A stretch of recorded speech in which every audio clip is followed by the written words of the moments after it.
It's quite a difficult section, this section dealing on dispassion. As I mentioned before, in modern terms it'd probably be regarded as depression. I think depression can arise from two possibilities. One is a biochemical imbalance. But on the other hand, assuming you haven't got a biochemical imbalance in the brain, then just taking a look at the world around is enough to make any sane person depressed. So in a way, depression is quite a sane response to the world.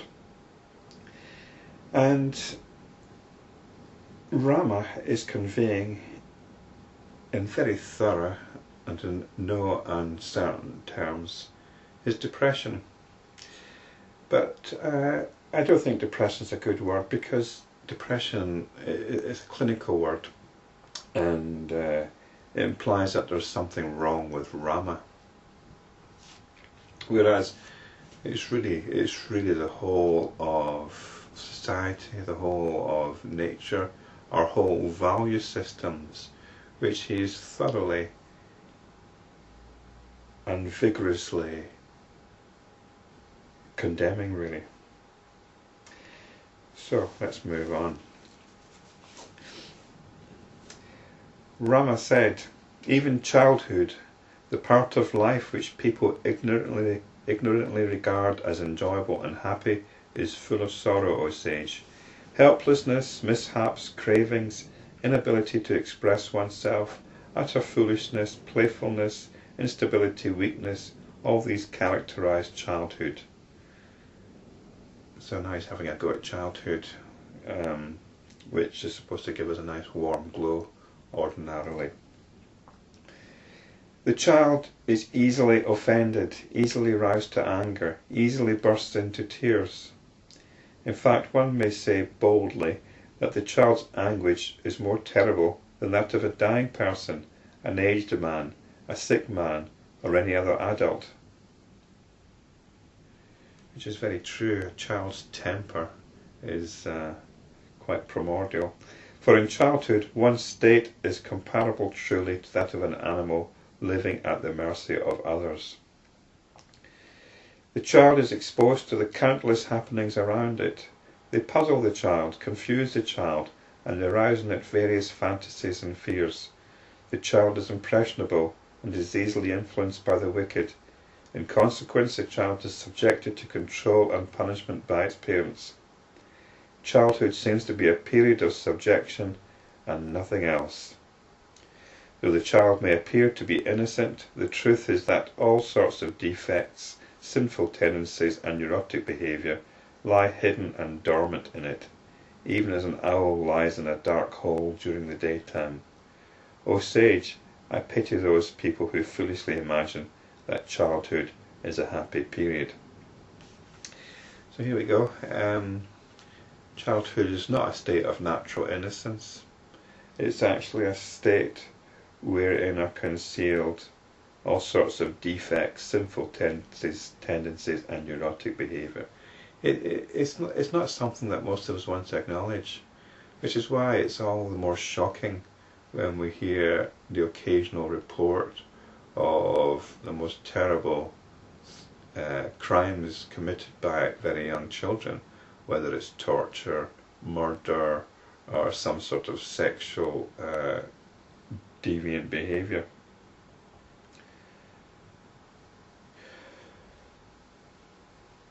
What can be worse suffering than a restless mind? And the child's mind is extremely restless.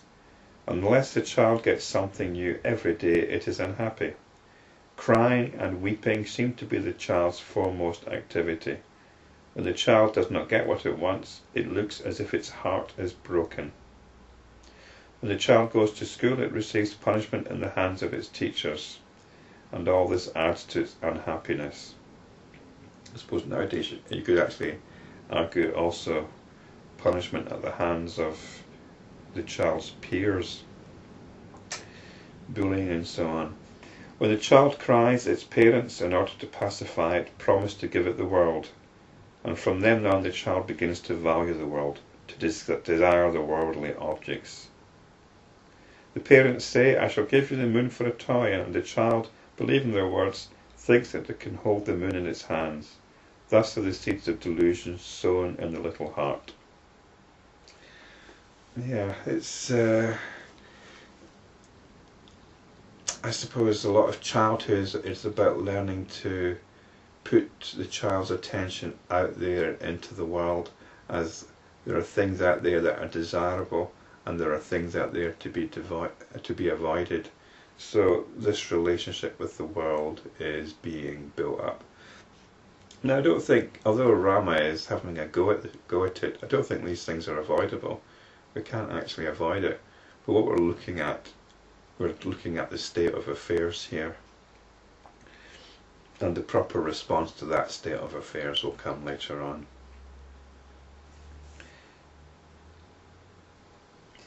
Though the child feels heat and cold, it is unable to avoid it. How is it better than a tree then? Like the animals and birds, the child vainly reaches out to get what it wants, and it is fearful of every elder in the house. Leaving the period of Rama continued, leaving this period of childhood behind, the human being goes on to the stage of youth, but he is unable to leave the unhappiness behind.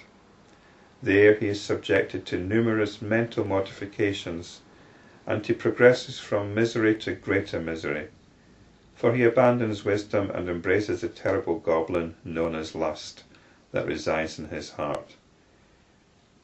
I think this is particularly difficult for the male of the species. His life is full of desire and anxiety. They who have not been robbed of their wisdom in their youth can withstand any onslaught. So it is possible to have wisdom when you're younger, but it's so easy to lose it. I am not enamoured of this transient youth in which short-lived pleasure is quickly followed by long-lasting suffering, and deluded by which I am not enamoured of this transient youth in which short-lived pleasure is quickly followed by long-lasting suffering, and deluded by which man regards the changing to be changeless. What is worse still, it is during youth that one indulges in such actions that bring unhappiness to many others.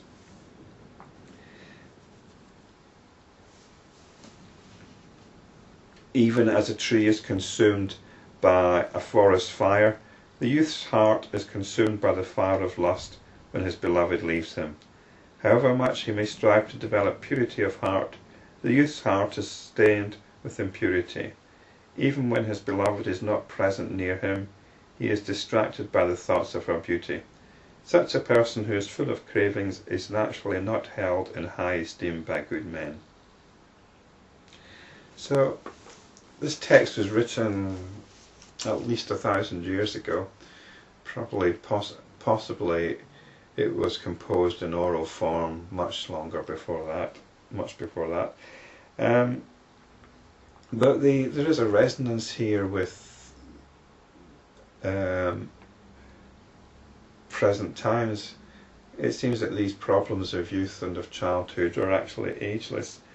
So it's interesting to see how Rama is describing this, how Valmiki is describing this through the mouth of Rama. I think we can still find a correspondence in our modern era to what Rama is saying.